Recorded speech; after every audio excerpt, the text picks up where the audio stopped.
नाज़िन अॻूणे DGISI फैज़ हमीद खे 14 साल सख़्त पोरिये सां क़ैद जी सज़ा ॿुधाई वई आहे। फील्ड जनरल कोर्ट मार्शल ॾोह साबित थियण ते फैज़ हमीद खे सज़ा ॿुधाए छॾी आहे। ISPR चयो आहे त जवाबदारनि ख़िलाफ़ 4 इल्ज़ामनि ते कार्रवाई कई वई। समूरनि जवाबदारनि मथां ॾोह साबित थियो आहे। फैज़ हमीद जो कोर्ट मार्शल 15 महीना जारी रहियो। ISPR जो वधीक चवणु आहे त फैज़ हमीद ख़िलाफ़ इल्ज़ामनि में अख़्तियारनि ऐं सरकारी वसीलनि जो ग़लत इस्तेमालु करणु, सियासत में मुलविस हुजण ऐं माण्हुनि खे नाजाइज़ नुक़सान पहुचाइण शामिल आहे। संदसि ख़िलाफ़ आर्मी एक्ट तहत कार्रवाई शुरू कई वई। नाज़िन अवां खे ब्रेकिंग न्यूज़ टियूं पिया। अॻूणे DGISI फैज़ हमीद खे 14 साल सख़्त पोरिये सां क़ैद जी सज़ा ॿुधाई वई आहे। फील्ड जनरल कोर्ट मार्शल ॾोह साबित थियण ते फैज़ हमीद खे सज़ा ॿुधाए छॾी आहे। ISPR चयो आहे त जवाबदारनि ख़िलाफ़ 4 इल्ज़ामनि ते कार्रवाई कई वई।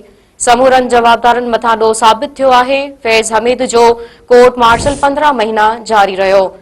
ISPR जो वधीक चवणु आहे त फैज़ हमीद ख़िलाफ़ इल्ज़ामनि में अख़्तियारनि ऐं सरकारी वसीलनि जो ग़लत इस्तेमालु करणु, सियासत में मुलविस हुजण ऐं माण्हुनि खे नाजाइज़ नुक़सान पहुचाइण शामिल आहे। संदसि ख़िलाफ़ आर्मी एक्ट तहत कार्रवाई शुरू कई वई।